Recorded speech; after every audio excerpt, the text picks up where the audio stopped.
हर खबर पर होगी आपकी पकड़। डाउनलोड कीजिए एबीपी लाइव ऐप। देखिए, आज देश के लिए बड़ा दिन है। जिस मोदी सरकार पर देश को चलाने की जिम्मेदारी है, उसने आज अपने दूसरे कार्यकाल का पहला साल पूरा किया है। ऐसे में आपको ये जानने का हक है कि आखिर इस सरकार ने पिछले एक साल में क्या कुछ किया है। यही बताने के लिए आज बीजेपी बड़ा कार्यक्रम भी करने जा रही है। 30 मई 2019 नरेंद्र दामोदर दास मोदी जब प्रचंड बहुमत के साथ सत्ता में लौटे नरेंद्र मोदी ने दूसरी बार प्रधानमंत्री पद की शपथ ली। तब से अब तक समय का पहिया घूमकर एक साल का चक्र पूरा कर चुका है। आज मोदी सरकार के दूसरे कार्यकाल की पहली वर्षगांठ है। इस मौके पर सरकार की उपलब्धियों को जन जन तक पहुंचाने के लिए बीजेपी आज से बड़ा कार्यक्रम शुरू कर रही है। इस कार्यक्रम की शुरुआत होगी सुबह 11:30 बजे, जब बीजेपी के राष्ट्रीय अध्यक्ष जेपी नड्डा प्रेस कॉन्फ्रेंस कर देश के नाम प्रधानमंत्री की चिट्ठी और सरकार की उपलब्धियों को सामने रखेंगे।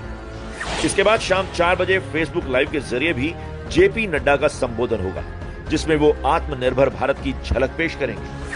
संबोधन का प्रसारण बीजेपी के सभी सोशल मीडिया चैनल्स पर होगा। केंद्र सरकार के रोजगार और रोजगार के मौकों के आधार पर अगर देखें आप, तो बहुत बड़ी तादाद में समाज के सभी वर्गों में जंप हुआ है। उसमें अल्पसंख्यक समाज का भी है। केंद्र सरकार की नौकरियों का अगर देखें आप, तो जब मोदी जी की सरकार आई थी तो 4% था, अब 10% क्रॉस कर रहा है। ये एक लंबी श्रृंखला है। लेकिन उससे भी इंपॉर्टेंट है कि हम जब समावेशी विकास की बात करते हैं, हम डेवलपमेंट विद डिग्निटी की बात करते हैं, हम जो है डेवलपमेंट विदाउट डिस्क्रिमिनेशन की बात करते हैं, हम बिना तासुब के जो है वो तरक्की की बात करते हैं, तो उसमें किसी समाज के सभी वर्गों को तरक्की की बराबर की हिस्सेदारी, भागीदारी मिलती है।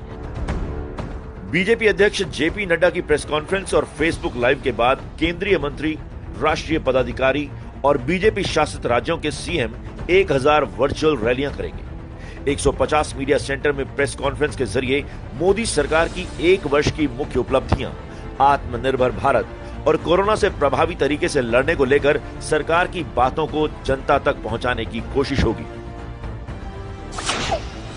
बीजेपी का लक्ष्य है कि प्रधानमंत्री की चिट्ठी को 10 करोड़ परिवारों तक पहुंचाया जाए। इसके लिए कार्यकर्ताओं को दिशा निर्देश भी दिए गए हैं। पत्र के वितरण के दौरान एक समूह में 2 से ज्यादा कार्यकर्ता नहीं होंगे और इन्हें रेड जोन में जाने से भी बचने के लिए कहा गया है।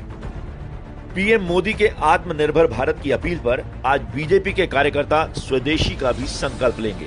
इसके अलावा मोदी सरकार ने कोरोना संकट में 20 लाख करोड़ रुपए के जिस आर्थिक पैकेज का ऐलान किया, उसका जोर शोर से प्रचार होगा। सरकार की उपलब्धियों का डिजिटल बुलेटिन भी निकाला जाएगा। बीजेपी और इससे जुड़े सभी संगठन जरूरतमंदों को मास्क और सैनिटाइजर बांटेंगे। ये आत्मनिर्भर भारत का पैकेज का मूल आत्मा वही है कि जहां भी शुरू हो, सारी इकोनॉमिक एक्टिविटी शुरू हो, भारत को एक नई दिशा मिले। जो बहुत सालों से सुधार हो नहीं रहे थे, वो इसी समय करना है, क्योंकि यही उचित समय है जब देश मूलभूत सोचने पर बाध्य है। और इसलिए बहुत सारे नए सुधार हैं। इससे मजदूरों की सेवा शर्तों में बहुत अच्छे सुधार होंगे और मजदूरों के लिए ज्यादा काम करने जैसा माहौल मिलेगा। बीजेपी के प्रचार अभियान में बिहार चुनाव का भी खास ख्याल रखा गया है। पार्टी का लक्ष्य है कि आज बिहार के कम से कम 10 लाख लोग जेपी नड्डा का फेसबुक लाइव देखें। यही नहीं, पार्टी ने 6 से 23 जून के बीच बिहार चुनाव को लेकर एक खास अभियान चलाने की भी योजना बनाई है।